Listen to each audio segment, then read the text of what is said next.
a resolução do exercício, vocês estão sendo gravados, tá, gente? Então, se vocês quiserem ver de novo, aí eu mando de novo aquele link, que nem como eu fiz hoje. Mando novamente o link para vocês, aí vocês assistem novamente. E a segunda parte... Esse link que você mandou hoje, eu não consegui abrir. O link da da aula de hoje. Poxa, que pena. Não sei por quê. Será que estava usando um navegador diferente? Ele aparece para fazer um cadastro, tipo, para colocar o número de telefone, para acessar. Eu não entendi, não deu para abrir. Alguém mais teve dificuldade? Alguém conseguiu abrir essa aula? Que eu saiba, tem que entrar com um e-mail institucional, né? Tem que entrar com um e-mail institucional e aí você entra na página do Teams. Porque essa aula está salva no Teams, né? Você então, sabe qual sessão que tá? Tá na sessão 7 ou 6? Tá em qual sessão essa aula? Sessão na apostila, você está falando? Não, do AVA. Não, essa aula não tá. Esse link foi enviado hoje, não no AVA. Esse link foi enviado hoje no grupo do WhatsApp. Sim, eu abri pelo grupo do WhatsApp, só que ele tá pedindo um e-mail ou telefone para poder entrar. O e-mail é o e-mail da escola. É o e-mail da Anhanguera que você entra no AVA. Entendi. Tá bom. Se não conseguir de novo, me manda mensagem no grupo. Gente, falem comigo no grupo, não responda ninguém no privado. Mandem mensagem no grupo, porque aí, de repente, se é um problema, eu posso reportar para o Alex e aí ele ajusta, né? Se houve alguma coisa. E aí, essa segunda parte do conteúdo, ela está na seção 2.3 da apostila, tá bom?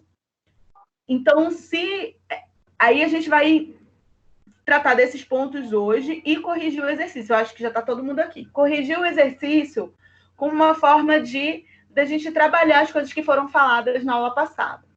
Então, coisas importantes que a gente tem que lembrar de química para a prova, né? Coisas importantes que a gente tem que tratar de química que vai cair na prova de vocês. De novo, como é que vai ser essa prova? Essa prova, ela vai ser pela internet. Então, vai ter questões discursivas de escrever, tem que escrever, e questões que são objetivas, que são questões que a gente marca. E dentre essas questões, a gente vai ter questões que valem mais, questões que valem menos. Eu acho que a prova de vocês está valendo 2.500 pontos, eu não tenho certeza. Então, assim, vai ter uma questão que vai valer 200 pontos, vai ter uma questão que vai valer 400, vai ter uma questão que vai valer 350, dependendo do nível de dificuldade daquela questão, tá? A prova não é uma prova pegadinha, nada disso. É uma prova contextualizada, vem às vezes um texto, vem às vezes uma figura, você tem que entender aquilo, observar aquela figura, ler aquele texto e marcar a alternativa que se adequa ao que está sendo pedido. De acordo com a estrutura química abaixo, finge que é o sulfato de bário, ou finge que é o iodo, né? Defina se essa estrutura ela é capaz de sofrer ionização, coisas nesse sentido. Ou então, baseado no processo que está sendo descrito, esse processo é característico de ionização, é característico de não ionização, é característico de radiólise, entenderam? Então, não tem nenhuma pegadinha, não se preocupem com isso, tá?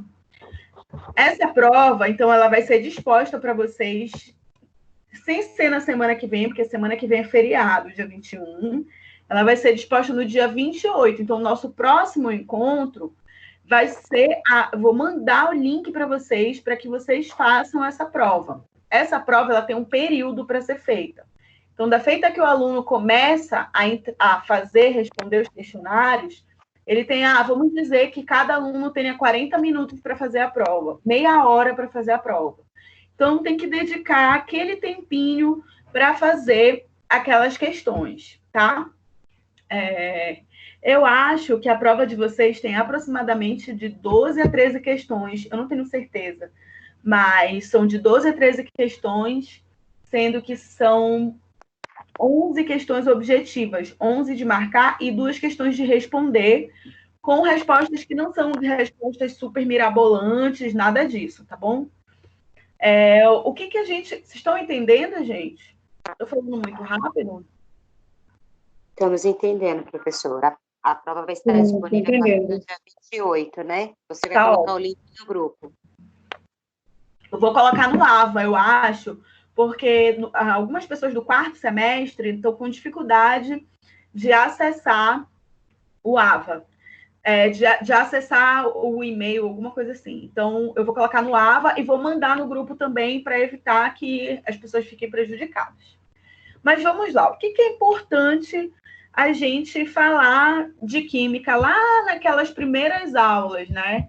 Então, eu comecei falando para vocês como foi que a química surgiu, né? Ela surgiu a partir de questionamentos sobre o que era a matéria, e aí depois vieram outros cientistas, né? E começaram a tratar de ideias de química, que a química estava associada aos elementos, né? À matéria, e aí os modelos eles foram mudando para que a gente pudesse tratar de um principal conceito. E esse conceito era o conceito de átomo. Lembram disso? O átomo, né, ele começa a ser discutido o que é átomo lá na Grécia. Então, tem um primeiro filósofo, Demócrito, que fala um átomo é indivisível. É uma estrutura que, se a gente fragmentar, a gente nunca vai chegar na divisão dela, né? Aí vem Aristóteles e fala, não, o que o Demócrito falou não é verdade. E aí os modelos eles vão sendo construídos a partir do avanço da ciência, né? Então, assim, se eu puder dizer para vocês de 5 modelos importantes, vocês estão prestando atenção? Vocês estão com uma caneta também do lado? Sim, professora, estamos sim. Tá com a caneta do lado? Tá a caderno aberto. Tá. Então, se eu puder falar para vocês de 5 modelos muito importantes atômicos que podem cair na prova de vocês. Então, por exemplo, o primeiro modelo, o modelo de Dalton, né? No modelo de Dalton, ele fala o seguinte, olha, todas as substâncias, elas são compostas por átomos, que esses átomos não podem ser destruídos de jeito nenhum, né? E aí ele dá um conceito também bem diferente. Ele fala assim, às vezes um átomo se liga com outro átomo. E quando ele se liga, ele deixa de ser uma molécula. Esse conceito é fundamental. Um átomo sozinho, ele chama ele de átomo simples. E quando ele se liga com outro, ele chama isso de átomo composto. Então, ele diz assim, que um elemento pode ficar sozinho, mas que quando ele se liga com outro, ele passa a ser uma molécula, né? E é isso que justifica, por exemplo, a molécula de oxigênio que a gente respira. Vocês lembram que eu dei esse exemplo? O oxigênio sozinho, ele é O. Mas quando ele se liga com outro oxigênio, ele forma O2, que é o oxigênio que a gente respira. Então, o modelo de Dalton tinha, sim, algum sentido, né? Depois vem um segundo modelo muito importante, né? Então, assim, se a gente for fazer uma ordem, o primeiro modelo é o modelo de Dalton, que fala do comportamento atômico. Depois vem um segundo modelo, e esse segundo modelo é muito importante para a radiologia, que é o modelo de Thomson. O Thomson é um físico que está vivendo ali as proximidades dos achados do Röntgen, dos achados do raio-x. Então, ele fala o seguinte, olha, o que ele começa a discutir no modelo atômico de Thomson? Ele fala assim, olha, pode ser que este átomo ele tenha carga, né? Então, Thomson ele começa a dizer o seguinte, existe uma carga negativa e uma carga positiva que está misturado nesse modelo. Esse modelo ele tem até um apelido famoso. Lembrem disso, né? Esse apelido famoso é o modelo do pudim de passas, né? O modelo de Thomson é o modelo do pudim de passas, que ele diz assim, os elétrons que são aqueles que têm carga o quê? O elétron tem que carga? Negativo. Negativo. Obrigada, Eduardo. Não foi o Eduardo. Quem foi que falou isso? Foi eu, Jonathan. Jonathan, obrigado, meu filho. Então, a gente vai ver isso, que no modelo de Thomson, ele fala assim que esses elétrons que têm carga positiva, eles estão misturados no meio do átomo, que é uma bolota, e uma bolota de carga positiva. E esses elétrons que têm carga negativa estão jogados lá, misturados, parece um pudinzão de passas, e quando a gente vai verificar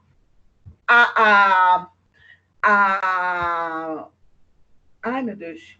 Quando a gente vai verificar a carga, né, atômica, gente, fechou alguma coisa aqui para vocês? Não. Aqui está dizendo que a página está sem resposta. Vocês estão conseguindo normal. ver? Tá normal, né? Travou e aí voltou a continuar. Ah, tá bom. Então, quando a gente vai avaliar... Ele não, mas eu acho que é alguma manutenção. Ah, tudo bem, então. Então, quando a gente vai avaliar o comportamento atômico descrito por Thomson, ele vai dizer o seguinte, que o átomo ele tem carga positiva, que tem um monte de elétron incrustado no meio dele e que a somatória... Gente, está dando de novo aqui. Aqui está dando um erro. Deu? Tá normal? Tá tudo normal, professor. Tá ótimo, vou continuar então. E que a somatória dessas cargas é igual a zero, né? Que a carga, que o átomo, no final das contas, ele não tem carga, que isso vai ser igual a zero, né? Esse modelo, ele acaba sendo derrubado em função da radiologia, né?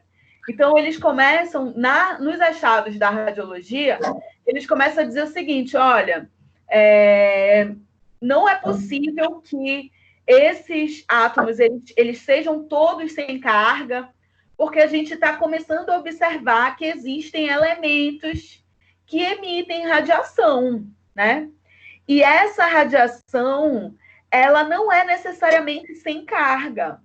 Existem radiações que têm carga, existem radiações que têm carga negativa, né? Como acontece com carga positiva, carga negativa, como acontece com os pósitrons, como acontece com a radiação beta. Então, eles começaram a dizer, olha, então, talvez aquele modelo do Thomson, ele não esteja muito adequado. E aí surge, né, um modelo muito famoso, que é o terceiro modelo importante que eu quero tratar com vocês agora, né? Esse modelo famoso é o modelo de Rutherford, tá bom? Então, olha lá. Primeiro modelo que eu falei para vocês foi o modelo de Dalton. Aí eu falei o modelo do Thomson. Aí agora eu estou falando o modelo de Rutherford. Essa evolução do modelo atômico é muito importante, gente. Porque o Rutherford, ele fala o seguinte, olha, não, na verdade, os elétrons estão fora. Oi, saiu do ar? Estou falando comigo? Não. Tá tudo normal, professor. Tá, é porque aqui não para de atualizar para mim que tá dando erro. Mas se der um erro, vocês falem no WhatsApp, que aí a gente tenta ver o que aconteceu. Então, o terceiro modelo é o modelo de Rutherford. É aquele famoso modelo do núcleo com carga positiva e os elétrons por fora com carga negativa, né? Esse modelo que define o núcleo, que diz que no núcleo contém uma quantidade de prótons, né? Que no núcleo contém uma quantidade de prótons e de nêutrons. Então, esse modelo, ele passa a ser um modelo muito importante para que a gente chegue no modelo que a gente vive hoje. E aí, para que a gente chegasse nesse ponto, surge, então, o quarto modelo, né? E o quarto modelo é o modelo de Bohr. O quarto modelo, o modelo de Bohr, é um modelo teoricamente recente, né? Mais recente. É aquele modelo que trata dos níveis de energia através das camadas. Então, como é que isso pode ser perguntado numa prova? Vamos pensar assim, Em 1913, Bohr definiu uma teoria sobre um modelo atômico. E neste modelo atômico, ele disse que as camadas eletrônicas existiam com níveis de energia, né? Marque a alternativa referente às camadas eletrônicas e a quantidade de elétrons que cada camada comporta. Por exemplo, quantas camadas eletrônicas são? Vocês lembram? Não faço a mínima ideia. Meu Deus, nunca ouvi falar disso. São 7, né? 7. Quais são as camadas eletrônicas, gente? Elas são 7, né? KLMNOPQ. Isso. Elas são 7 camadas eletrônicas, tudo bem? As camadas eletrônicas são aquelas das órbitas, né? Que estão circulando e passeando ali ao redor do núcleo. E essas camadas comportam uma quantidade de elétrons. Quantos elétrons cabem em cada camada? Vocês lembram disso? Sim. Camada K cabem 2. 2. Camada L cabem 8. 8. Isso. M 18. 32. 32, 18 e assim sucessivamente. Aumenta e depois diminui. Esse tipo de pergunta pode cair na prova de vocês. Entenderam? Marque a alternativa que dispõe das camadas eletrônicas e o número de elétrons que cada camada comporta. Alternativa A, camada K. 2, camada L. 6. Entenderam? Tá errado. Tá bom? Então, é bem nesse sentido, né? Uma pergunta, por exemplo, que pode ser sobre camadas eletrônicas.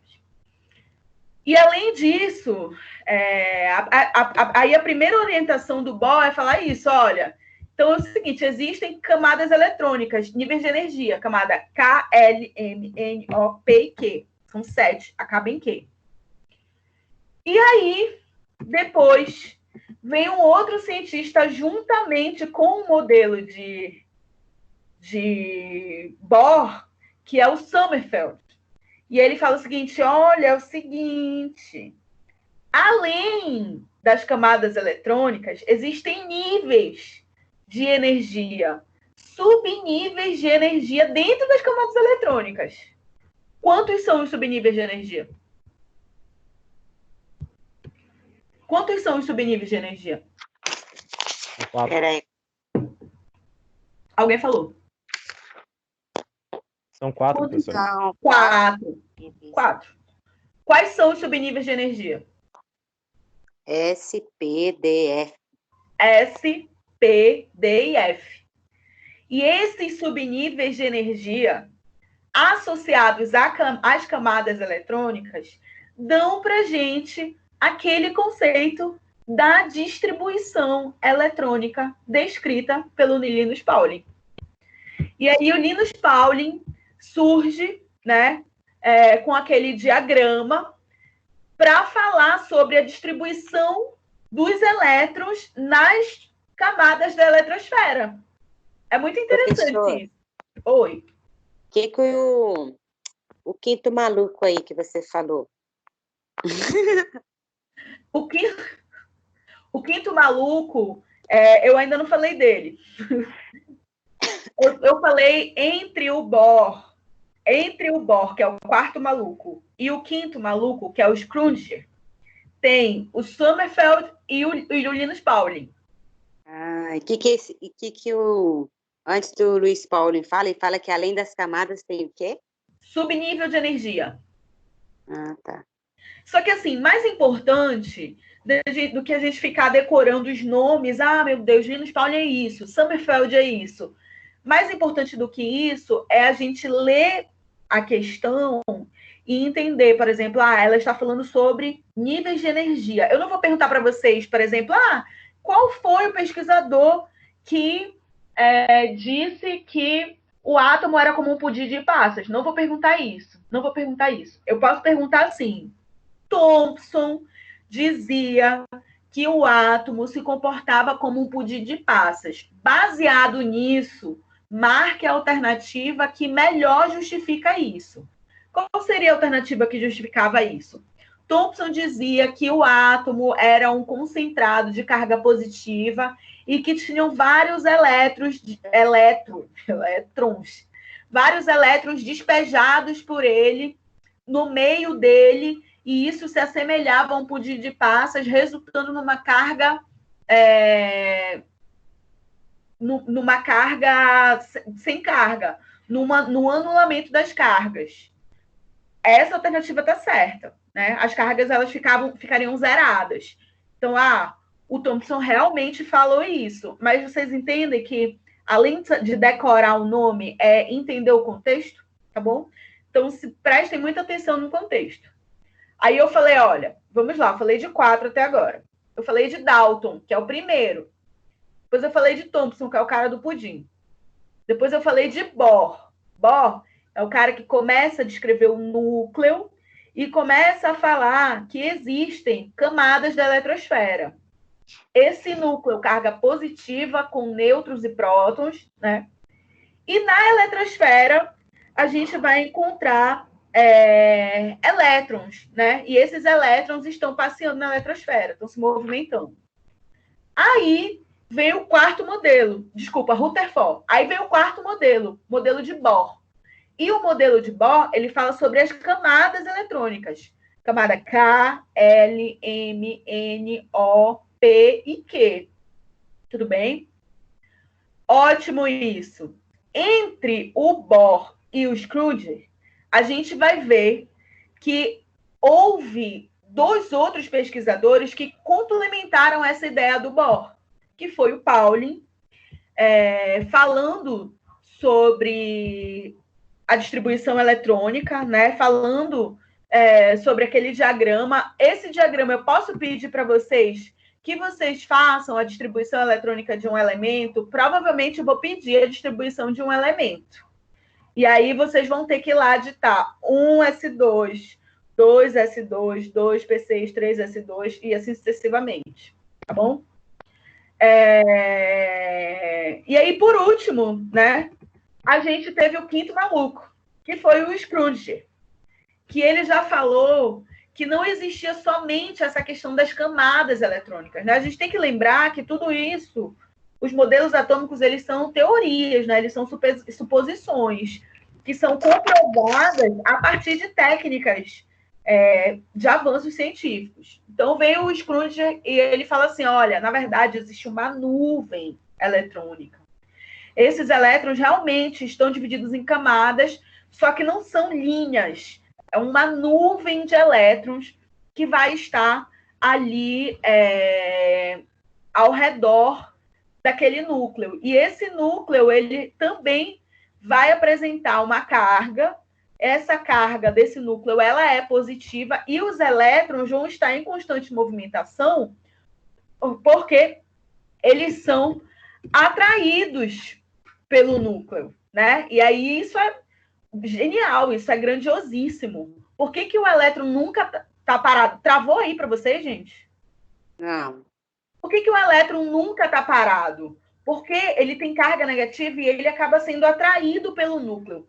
Só que ele não tem força o suficiente para ser movimentado para dentro do núcleo.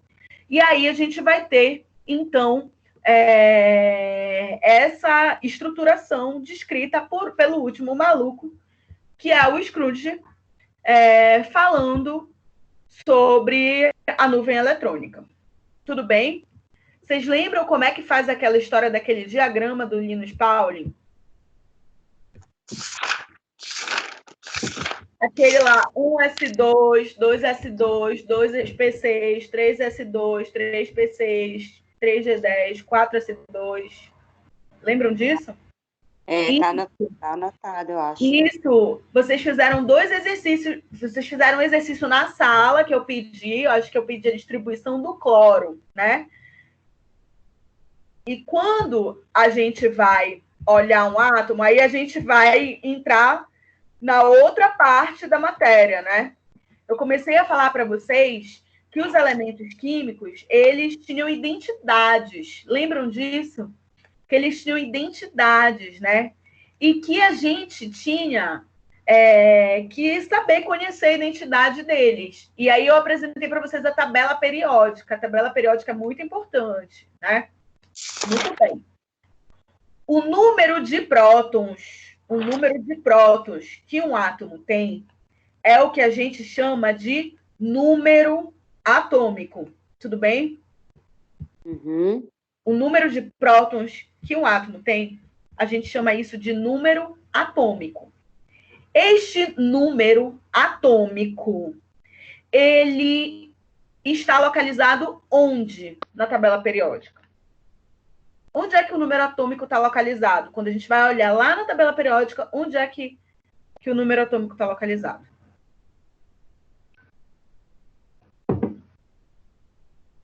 Ei!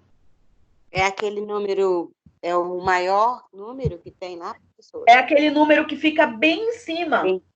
Bem em cima. Eu vou projetar aqui para vocês um slide da minha aula. Porque para vocês não esquecerem mais disso, porque isso pode ser uma questão que venha para vocês. Espera aí que eu vou fechar aqui. Não estou conseguindo. Não estou conseguindo colocar. Bem. Como está com aquele erro, eu não estou conseguindo projetar a aula. Mas, pois bem, quando a gente avalia a tabela periódica, a gente vai ver que tem um número.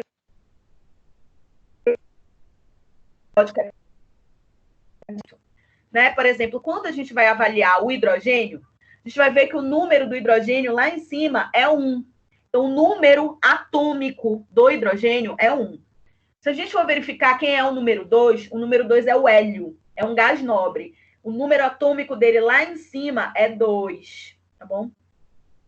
Quando a gente vai avaliar o magnésio, por exemplo, o número atômico dele lá em cima é 12. E assim sucessivamente.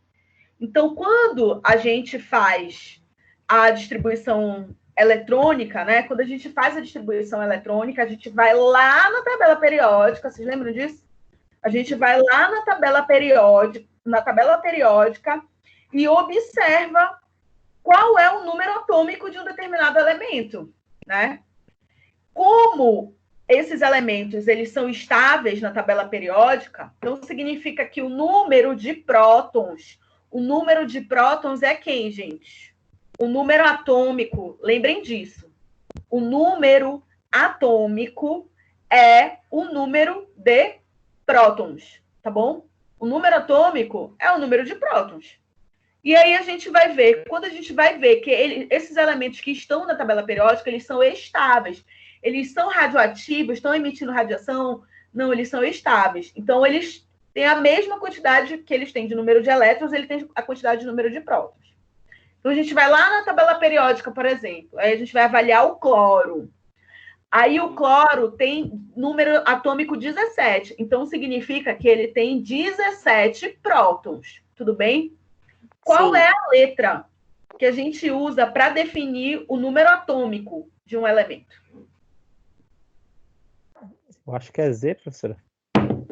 Muito bem. A letra Z é a letra que a gente usa vulgarmente, assim vamos dizer, para a gente dizer que o número atômico de um elemento é tanto. A gente diz Z é igual a tanto. Então, por exemplo, na prova de vocês, pode vir assim, olha, o número Z deste elemento aqui é o cobalto 60. Ele é um isótopo do... deixa eu pensar aqui, quem é que ele é isótopo? Deixa eu só olhar aqui. Ele é isótopo do 57, 56, 58, 59, 60. Ele é isótopo do samário, tá? Por que ele é um isótopo? Vocês lembram o que é um isótopo? Não.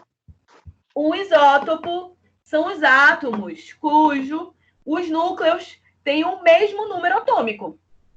Ou seja, tem o mesmo número de prótons. Tem o mesmo número de prótons, tá? Um isótopo são átomos, às vezes, de elementos diferentes, mas que apresentam o mesmo número de prótons, o mesmo número atômico, tá bom? Essa pergunta é uma pergunta clássica. Essa pergunta, possivelmente, pode vir na prova de vocês. Tá bom? Então, isótopos apresentam o mesmo número de prótons de dois elementos diferentes. Sim. Dois átomos diferentes, né? Dois átomos diferentes que apresentam o mesmo número de prótons no seu núcleo, né? E aí eles podem ser elementos diferentes, mas o número de prótons é igual. E aí a gente dá um nome para esse termo. Esse termo se chama isótopo. Tudo bem? Uhum. Então, aí a gente passeou nos isótopos, na distribuição eletrônica, no Linus Pauling, na tabela periódica. Nossa, a gente já falou muita coisa. E aí a gente começou a falar de átomos energéticos, né? Porque eu falei assim, os átomos da tabela periódica, né? Eles são o quê? Estáveis. Se eles são estáveis, o lado da tabela periódica significa que o número de prótons que eles têm, o número de prótons é quem? Z, certo? O número de prótons é o número que está lá em cima na tabela periódica. Quando eu quero falar de número de massa, qual é a letra que eu uso? Deixa eu ver aqui, peraí, deixa eu anotar, peraí. Quando eu estou falando sobre número de massa, qual é a letra que eu uso? É a letra A, professora? Letra A. Letra A, número de massa. Letra Z, número de prótons. Tá? Então, quando eu estou falando de um átomo estável, significa que o número de prótons que ele tem é igual ao número de elétrons. Então, a carga dele é zero. Esses são os que estão lá na tabela periódica. Estão lá na tabela periódica. Só que, às vezes, os átomos eles são instáveis. E quando eles são instáveis, eles têm a capacidade, por exemplo, de emitir radiação. Lembra desse negócio? E aí eu falei para vocês que a radiação ela era dividida em quantas categorias?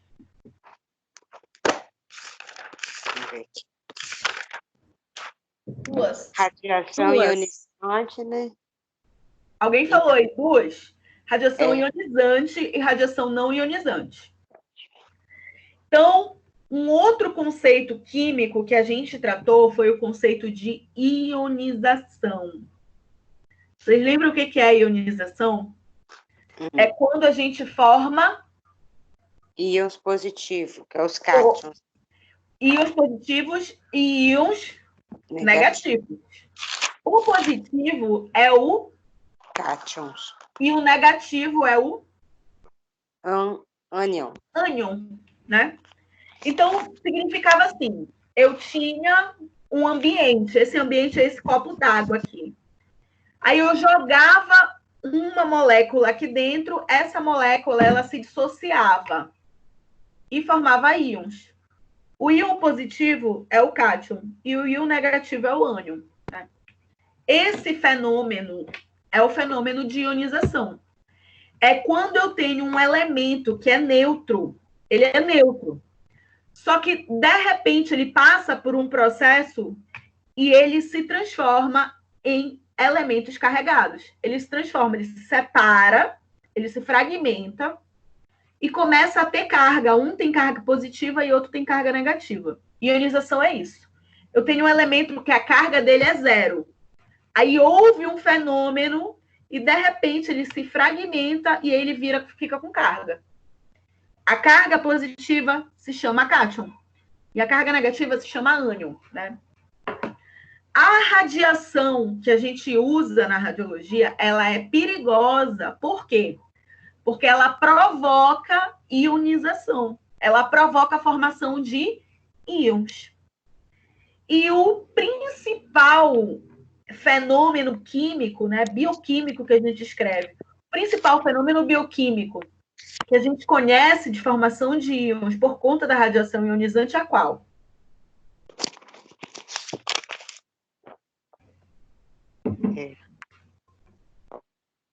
Professora, não deu para entender, cortou. Qual a pra mim. pergunta que você falou? Olha lá. A gente sabe que a radiação ionizante, que é essa que a gente usa no raio-x, na mamografia, na tomografia, na densitometria, que essa radiação ionizante, ela tem a capacidade de formar íons, certo? A gente sabe disso. E eu estou perguntando para vocês qual que é o principal mecanismo de formação de íons que é conhecido pela radiação ionizante. É a É o liberação? Radiólise? Alguém falou. Radiólise Radiólise de quê? da água. Da água. A radiólise da água é o principal fenômeno de ionização que a gente conhece hoje. Porque na radiólise da água, o que acontece? Qual é a molécula neutra que eu tenho? Hidroxila. Não, a hidroxila, ela é o produto formado, ela é o íon formado, né? A hidroxila, ela é o ânion, ela tem carga negativa. O que a hidroxila era antes de virar hidroxila? Água. Água. Ela era água. E a água era neutra, totalmente neutra. Só que aí a radiação interage com a água e fragmenta a molécula de água, formando um cátion positivo. Esse cátion é aquele hidrogênio. E formando um ânion negativo, esse ânion é a hidroxila. Tudo bem? Essa pergunta também vem na prova de vocês. Tá? Professora, Oi. quando usa a radiólise da água, dá para saber para qual que vai? Ou é aleatório? Se ela vira ânion ou o cátion aleatório? Sempre na radiólise da água, a hidroxila vira ânion e o hidrogênio vira cátion. Sempre. A radiólise da água é o maior fenômeno de radiação? Não, de ionização no sistema biológico. De ionização. Tudo bem?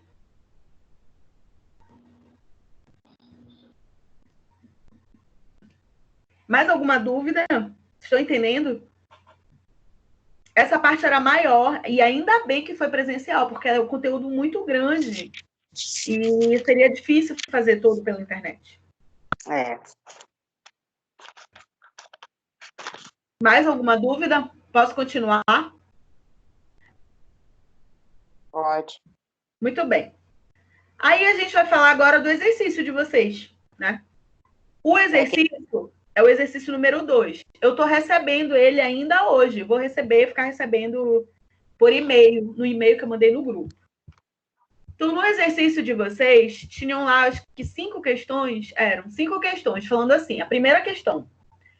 Diferencie suspensão, emulsão e solução, de acordo com os conceitos químicos das propriedades dos líquidos. Então, vamos lá. O que é suspensão? É quando o soluto não se dissolve no solvente, né, professor? Suspensão é isso. O que é emulsão? Quando possuem densidades com capacidade de se deslocar na água. Isso. Emulsão, lembrem, lá daquele óleo trifásico, né? Quando a densidade é tão grande que eles não conseguem se misturar. E aí eles ficam separados, né? E por último, o que é uma solução? É o soluto que dissolve em solvente. Isso. Aí uma solução é quando a gente tem um ambiente com um soluto e este soluto se dissolve no solvente. Aí eu vou perguntar para vocês uma outra coisa. O que é solubilidade? Solubilidade? O que é solubilidade? Já que a gente está falando sobre soluções, né? Solubilidade. Seria quando a substância não se dissolve no líquido? Não. Quando elas são insolúveis? Não, insolúvel é um tipo de solubilidade. A solubilidade, o conceito de solubilidade é a capacidade que um determinado soluto tem de se dissolver no meio, certo? Em relação à solubilidade, as substâncias químicas elas podem ser de 3 categorias. Ela pode ser insolúvel, ela pode ser lipossolúvel, ou ela pode ser hidrossolúvel, certo? Certo. Ok, muito bem. Gente, deixa eu só ver o que é esse erro que está dando aqui, porque eu estou achando que essa aula não vai ser gravada. Só um minuto. É a capacidade de se dissolver? Isso, de se dissolver num determinado meio. Solubilidade é isso.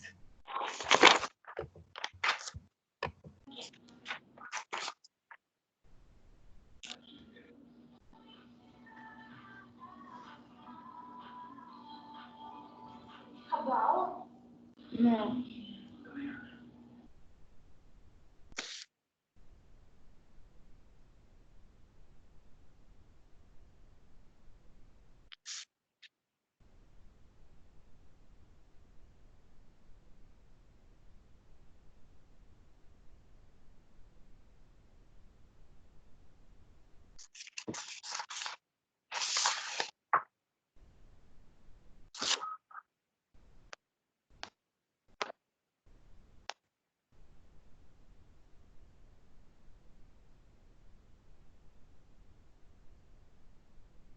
Professora?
Acho que a professora saiu da sala. Também estou achando, hein? Professora? Ela não aparece. Acho melhor mandar mensagem no grupo, né? Que ela falou se caísse para enviar mensagem no grupo. Acho melhor.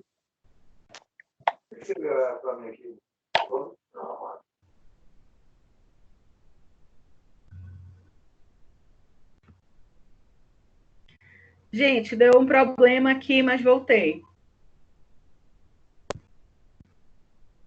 Tá todo mundo aí? Uhum. Oi, estamos aqui. Me desculpem, deu um tilt aqui, sei lá qual foi, mas voltei. Pois bem, então a gente está falando sobre solubilidade, né? Então, a solubilidade, ela é a capacidade que uma determinada substância tem de se dissolver, de se diluir em um determinado meio, né? E aí eu apresentei para vocês, na aula passada, 3 tipos de solubilidades. Lembram? Eu falei que as estruturas, substâncias, os líquidos, eles poderiam ser insolúveis. Ou eles poderiam ser hidrossolúveis. Ou eles poderiam ser lipossolúveis. Lembram? Lembro. O que é uma substância lipossolúvel? Lipossolúvel. Dissolve-se em gordura. Isso. E uma substância hidrossolúvel, ela era Dissolve em água. em água. E uma substância insolúvel, ela se dissolvia em Nada. Não se dissolve em em nada. nada. Ela era insolúvel, né? E eu dei exemplos para vocês em relação às substâncias químicas que a gente usa na radiologia. E aí eu falei para vocês o sulfato de bário.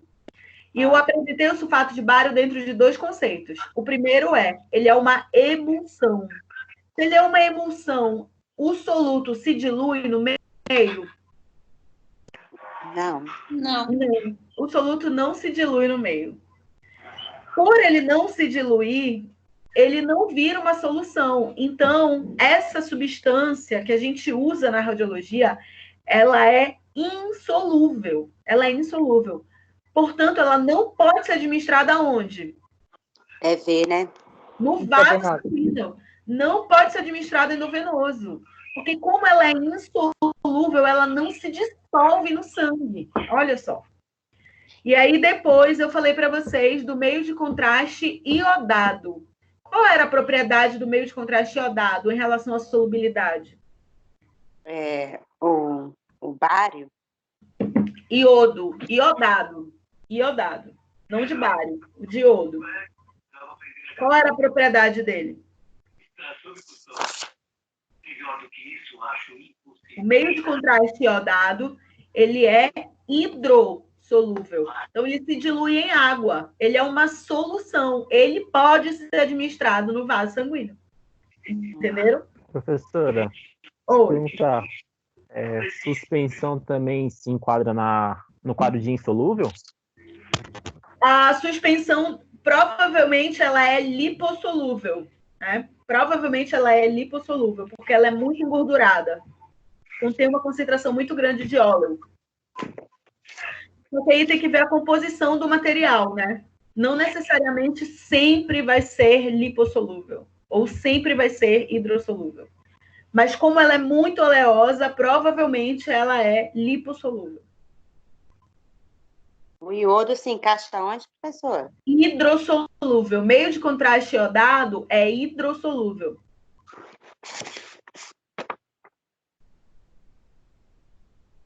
Aí vocês entendem? Esse tipo de associação é o tipo de pergunta que vem na prova de vocês. Então, considere o medicamento abaixo, a substância química do medicamento abaixo. E aí é ácido triiodado benzoico, é iodo, meio de contraste iodado. Em relação às propriedades químicas, marca alternativa que diz qual tipo de líquido ele se comporta e qual é o comportamento em relação à solubilidade. O meio de contraste iodado é uma solução, e ele é uma solução hidrossolúvel. Entenderam? É nesse sentido que a prova de vocês é montada, né? Aí eu perguntei depois o que era a molaridade. E a molaridade tem um conceito muito claro, né? É a divisão do número de mols de uma determinada substância pelo volume que a gente está analisando. É isso que é molaridade. Aí eu perguntei sobre o conceito de solubilidade, né? E por que substâncias insolúveis como o bário não poderia ser administrada via endovenosa. Já respondi sobre isso, né? Ele é insolúvel, então ele não se dissolve, ele não seria eliminado do corpo, porque ele não se dissolveu na corrente sanguínea, ele vai ficar lá bloqueando a corrente sanguínea, não é solúvel, por isso. E aí surgiu as 2 perguntas, que eram: qual a concentração em grama por litro? Gente, tem um microfone ligado aí. Oi? Alguém Pode perguntou? repetir, por favor, o conceito da molaridade? É o número de mols dividido pelo volume. Número de mols dividido pelo volume. É isso que é o conceito de molaridade. Aí eu perguntei o seguinte: qual é a concentração em grama por litro de 410 ml de solução que foi obtida quando eu dissolvi 100 gramas de bário em 400 ml de água. Quem conseguiu resolver essa questão? Ninguém conseguiu resolver essa questão, gente? Eu resolvi, só não sei se tá certo, professor. Não sei se tá certa, né? Então, Eu também. Tá. Isso é importante. Eu resolvi. Vou apresentar aqui toda a minha tela para vocês. E aí vocês têm que me dizer se vocês estão conseguindo enxergar tudo. Tá sendo compartilhado com vocês tudo? Sai da tela. Não é nada, não. E Aí agora? apareceu, professor. Tá aparecendo aqui? Tá em branco. Não. Agora apareceu a tela. Tá. Eu vou colocar aqui em duas telas. Vocês estão vendo que eu estou dividindo? Eita. Eu estou dividindo em duas telas aqui o computador. Ó, Vocês estão vendo aqui que tem duas telas? sim. Aham. Todo mundo está vendo isso, né? Beleza. É o seguinte. A pergunta é: qual é a concentração em gramas por litro? Essa informação aqui é muito importante. Qual é a concentração em gramas por litro de 410 ml de solução que foi obtida? Isso aqui é o final. Isso aqui não é importante agora. O importante é isso aqui, ó. Tá? 400 ml é equivalente a quanto? Aí a gente faz assim, ó. 1 litro é equivalente a quantos ml? 100. 1000 ml. 1 litro é 1000. 1000 ml. 1000 ml. 1000 ml. Quantos litros é 400 ml? 4.100. 0,4. Então, em litros, eu tenho 0,4 litros. Essa era a primeira coisa dessa questão. Olha lá. Qual é a concentração em gramas por litro da solução que foi obtida dissolvendo 100 gramas de sulfato de bário em 0,4 ml? Qual é a fórmula da concentração, bebês? Professor, deixa eu fazer uma pergunta. Você C. precisava fazer essa regra 3 ou podia fazer direto essa parte? Não, podia... Eu vou colocar aqui como essa forma, porque essa forma é a forma clássica, né? Mas, às vezes, dá para fazer por C regra de... igual a GP. Concentração é igual ao quê? C Isso. igual É igual Dividido por volume. a a MV. massa dividido Massa pelo... dividido pelo volume. Quanto é que era a massa de bário que eu usei? 100 gramas. 100 gramas. E quanto foi o volume? 0,4 litros. 0,4 litros. Quanto é que é a concentração? 250 gramas por litro. 100 dividido por 0,4 dá 250? Não, dá 243,9. 250. 250 gramas dividido por litro. É essa a resolução. Olha lá. Vou repetir o cálculo. É o seguinte. Qual é a concentração em grama por litro? A fórmula da concentração é: concentração é igual a massa, que é em grama, dividido pelo volume, que é em litro. Essa é a fórmula. Só que o volume que me deram, ele estava em 400 ml. Ele estava em ml. E eu quero isso em litro. Então, a primeira coisa, eu estou transformando. 1 litro é 1000 ml. 400 ml é 0,4 litro, tá bom? Quando eu coloco isso na fórmula, concentração é igual a massa dividido pelo volume. A massa, a questão me deu, era 100 gramas de sulfato de bário em 0,4 litros. 100 dividido por 0,4, a concentração desta solução de sulfato de bário é 250 gramas por litro. Entenderam? Professora, eu tô com uma dúvida. Nessa questão, foi apresentado 410, né, ml de solução obtida. Aí, nesse caso, a gente não teria que ver a concentração usando como volume da solução, esses 410 ml dividido pela massa, que é 100? Na verdade, não. Por quê? Porque os 410 ml já é a solução misturada. A solução já foi misturada. Eu quero saber... Eita, tem alguém falando?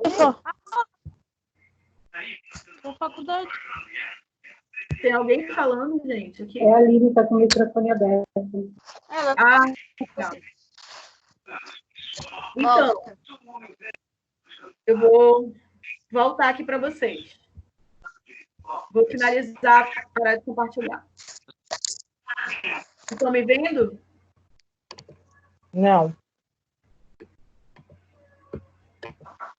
E agora? Não. Nada? Agora sim. Ah, tá. Então, por que não é aqueles 410?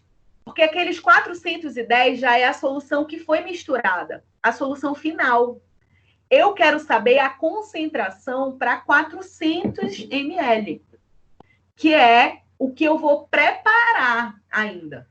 Então, aqueles 410, eles são só uma informação para que vocês saibam que no final, finge que ele fez 1 litro, finge que ele fez 1.000 ml. Seriam os 100 gramas em 1.000 ml. E desses 1.000 ml, ele já tirou 410 para dar para o paciente tomar. Toma aqui, um copão, 410 de contraste. Entendeu? Por isso que a gente não está falando deste volume final. A gente está falando do volume inicial para fazer a sua... Ai, nossa,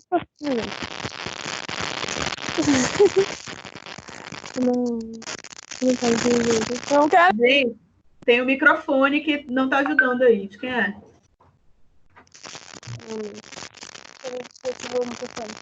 Entendeu? Quem foi a pessoa que perguntou? Jonathan, foi você? Eduardo, quem foi? Eu fiz 410. Foi o Erickson. Oi, Eric. Você entendeu agora? Peraí, é porque tá com ruído, tem alguém com o microfone aberto, aí não deu para ouvir direito. Tá. Você entendeu? Então, os 410 ml da solução obtida, eu achei que já era, como você falou, né? Mesmo ele assim, já é o final. Os 410 isso já era é o final. E eu achei que na questão eles não é a solução para ver isso.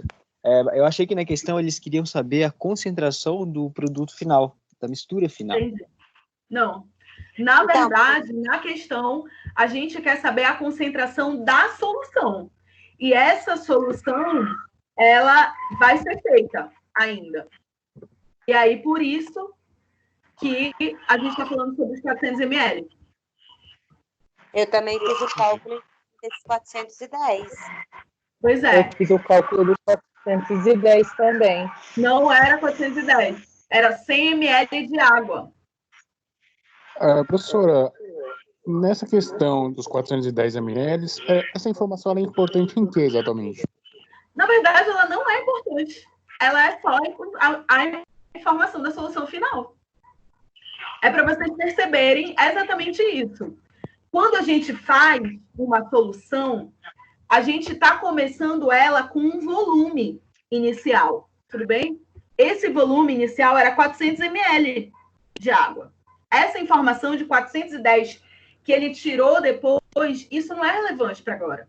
Porque o que a gente precisa é calcular a concentração desse aqui. E esse aqui tem 400 ml para 100 gramas de soluto. E este soluto é o sulfato de bário. É muito simples. Por isso que eu digo para vocês, não tem mistério nenhum. Não tem mistério nenhum. Não tem... mas será que era daquela concentração final? Não, era aquela água para aquela solução. Qual que era a concentração que ela ia ficar no final? Era isso. Eu não estou falando do volume que eu vou tirar daqui.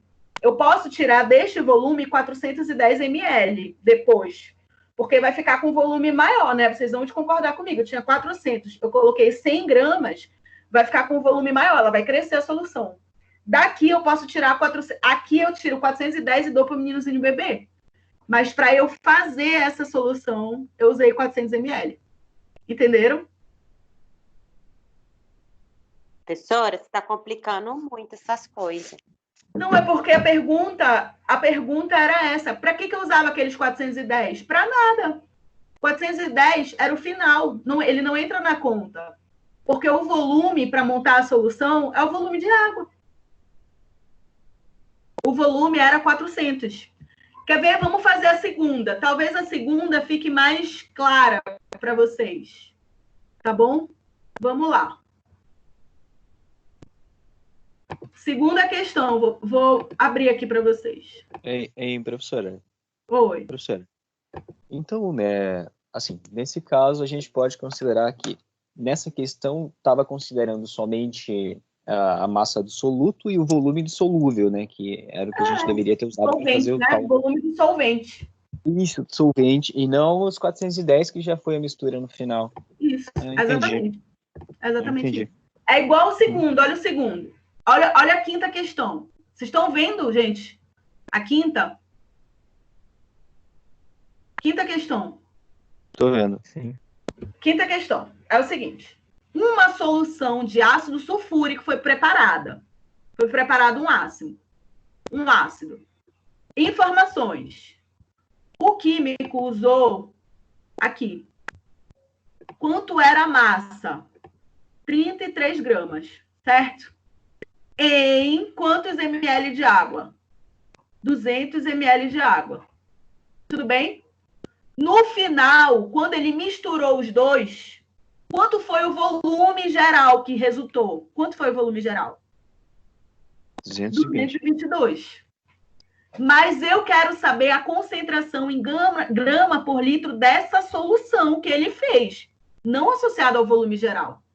Eu quero saber a concentração lá de quando ele misturou. Aí a gente vai montar aqui. Essa concentração é em grama por litro. Aí a gente vai de novo. 1 litro tem quantos ml? 1 litro tem quantos ml? 1000. 1000. Vocês esqueceram, de repente. 1 litro tem 1000 ml. Quantos litros vai ter na solução desse cara que tinha quantos? 200 ml. Quanto é que vai dar isso aqui? 0,2 0,2 o quê? litros. ml. Espera aí. Desculpa. 0,2 litros. Certo? Concentração é igual a massa dividido pelo volume. Concentração. Quanto era a massa? 33 gramas. 33 bananas. 33 o quê? Gramas, né? Dividido por 0,2 litro. Quanto é que vai dar a concentração dessa solução? Dá 165 gramas por litro. 175? 65. Meia, né? Tá. 165 gramas por litro. Entenderam? O volume final foi isso aqui, 220. Mas isso aqui já é a solução bonitinha, feita, misturada. Entenderam? O que eu quero saber é a concentração de quando eu misturei. E aí eu vou lá. 33 gramas em 200 ml. E aí me dá esse valor de concentração aqui, 165 gramas por litro. Tá, uma curiosidade, professora. Então, esses 165 gramas por litro não é da solução obtida de 220, e somente no momento da mistura. Então, após ter sido misturado... Vou voltar aqui para você. Tá. Na verdade, a solução que tem 220, a solução final, a concentração dela é essa. É essa. Porque ela veio de uma mistura anterior. A concentração final daqueles 220 é exatamente essa. Mas não foi nesse volume que foi feito. Entendeu? Entendi. Entendi tudo agora. Obrigado, professora. De nada. E aí a gente termina, gente. Vocês têm mais alguma dúvida? Professor, eu vou passar... Tem uma dúvida. Professor, eu vou passar o trabalho a limpo. Eu não tinha feito essa parte dos cálculos.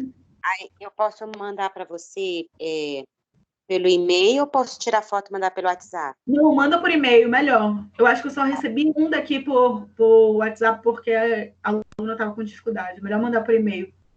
Tá bom. Quem é o próximo? Alguém estava querendo perguntar? Sou eu de novo. A minha curiosidade em relação ao sulfato de bário é porque ele é uma emulsão, né? Como você disse. Mas ele causa efeito de suspensão mesmo sendo emulsão? Efeito de suspensão, não. Não. Ele não causa um efeito de suspensão. Ele é uma suspensão. O sulfato de bário é uma suspensão. Então, o que seria um efeito de suspensão? O efeito de suspensão, para que a gente usa o sulfato de bário se ele é uma suspensão? A gente usa ele em cavidades que ele não vai ser absorvido. Então, por exemplo, ele é administrado via oral, porque ele é eliminado como se fosse um alimento. Ele é eliminado pelas fezes. Então, ele só pode ser administrado nas regiões que ele não vai ser absorvido. Não pode ser administrado no vaso, por exemplo, mas via oral o paciente toma o sulfato de bário, e aí a gente faz o exame, aí ele vai para a casa dele e ele elimina o sulfato de bário sob forma de fezes. Meio que uma forma sólida também a eliminação, né? Não necessariamente sólida. Tem paciente que elimina sob forma líquida de diarreia. Eita. Ele sai inalterado, né? Ele sai inalterado. Como ele não é lipossolúvel, hidrossolúvel, ele é inabsorvido. Ele entra pela mucosa da boca, passa pelo estômago, passa pelo esôfago, passa pelo estômago, passa pelo intestino e vai embora. Tá, só revisando a pergunta que um outro aluno fez. Então, nesse caso, toda suspensão, ela é insolúvel? Toda suspensão é insolúvel. Já as emulsões podem ser lipossolúveis. Não necessariamente. A gente vai encontrar suspensões que podem ser hidrossolúveis, mas toda suspensão não pode ser administrada via endovenosa. Entendo. Mas elas podem ser hidrossolúveis ou lipossolúveis. Mas elas não podem ser administradas via endovenosa.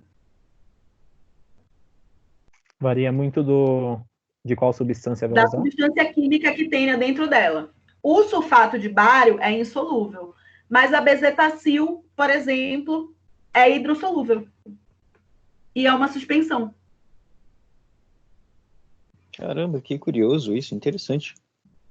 Maravilhoso, você está afiado, Érica, é isso mesmo. Esse meio de contraste dá para usar em músculo também, professora? Sulfato de bário?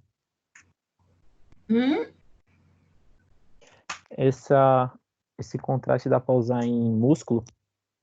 Não. Não pode ser usado em músculo, né? Sulfato de bário só pode ser usado para o trato gastrointestinal. Por quê? Porque ele vai ser eliminado. Ele vai ser eliminado na mesma proporção que ele foi administrado.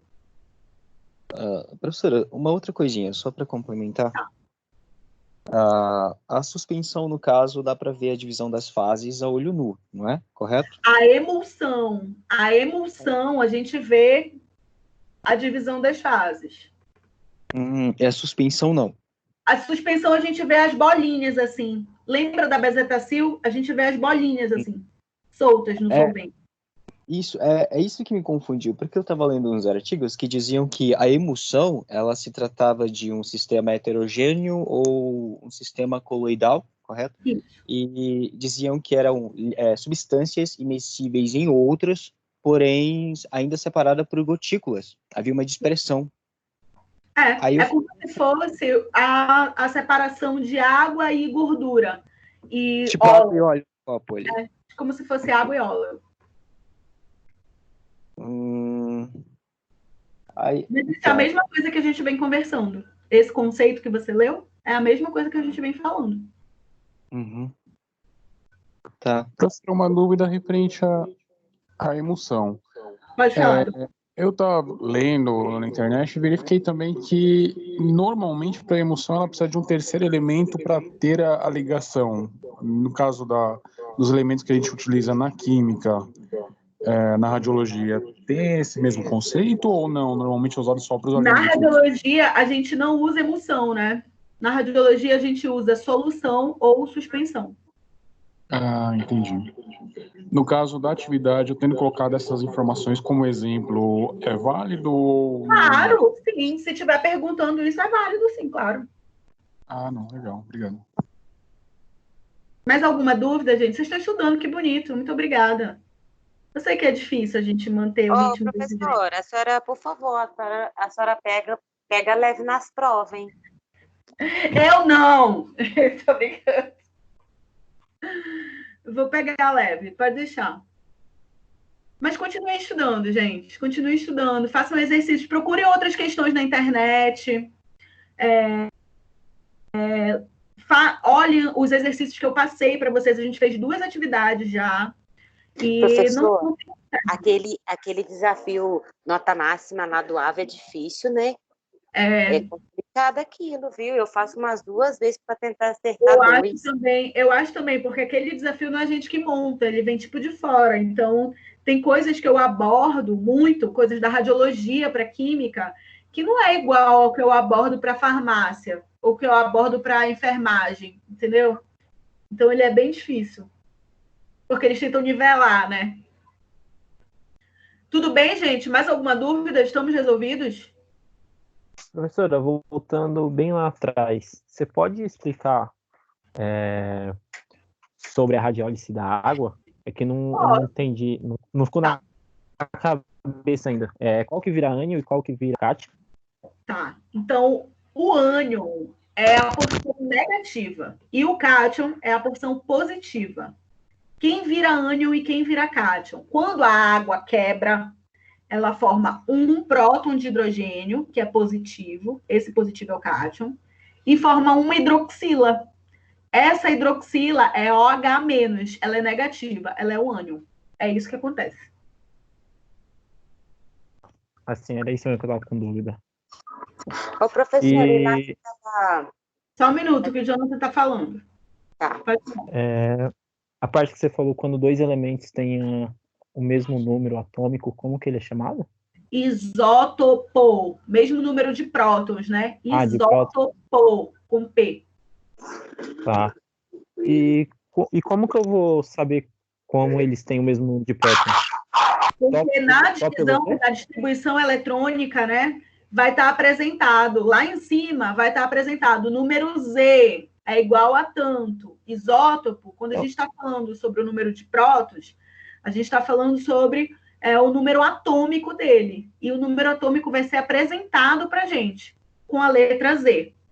Se eu estiver falando sobre o número de massa, vai ser apresentado com a letra A. Ah, certo. É porque às vezes você vai procurar uma tabela periódica e ela aparece com 2 números, né? O grande, um em cima pequeno e um embaixo. O de baixo seria o quê? É o número de massa, né? O de baixo é o número de massa. O de cima é o número atômico. Ah, tá. Entendi. O de baixo é o A e o de cima é o Z, então, no caso. Isso. E para que a gente usa o número de massa? A gente vai falar mais lá na frente sobre alguns cálculos em relação à massa dos elementos.